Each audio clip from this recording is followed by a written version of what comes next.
தானம், தர்மம் என்பது பிறருக்கு தெரியாமல் செய்வது தான் உண்மையான தான தர்மம். இப்போ பார்த்தீங்கன்னா, ஒரு சிலர்லாம் ஒருத்தருக்கு உதவி செய்றாங்க.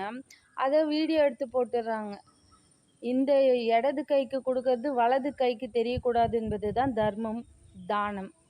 இப்போ ஒரு 100 பேர வச்சு பாதுகாக்குறாங்க. ஒரு 10 பேர வச்சு பாதுகாக்குறாங்க.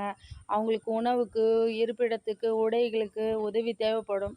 அவங்க ஏதோ வீடியோ எடுத்து போட்டு, சரி அதன் மூலமா அவங்களுக்கு ஒரு உதவி கிடைக்கும். ஒரு தனி நபருக்கு ஒரு இன்ஸ்டன்ட்டா ஒரு நிமிஷத்துல செஞ்சுட்டு போற உதவிய கூட வீடியோ எடுத்து போடுறாங்க. சுய புகழ் தேடுவது. இதெல்லாம் என்னைக்குமே தானமும் ஆகாது, தர்மமும் ஆகாது. உங்கள் மன திருப்திக்காக, பிறருடைய நன்மைக்காக நீங்கள் செய்யும் தர்மம் கண்டிப்பா எல்லோருக்கும் நன்மை விளைவிக்கும். தயவு செய்து இந்த தான தர்மம் பண்றன்ற பேர்ல வீடியோ எடுத்து போடாதீங்க. அது ஒரு கேவலமா இருக்குங்க பார்க்க.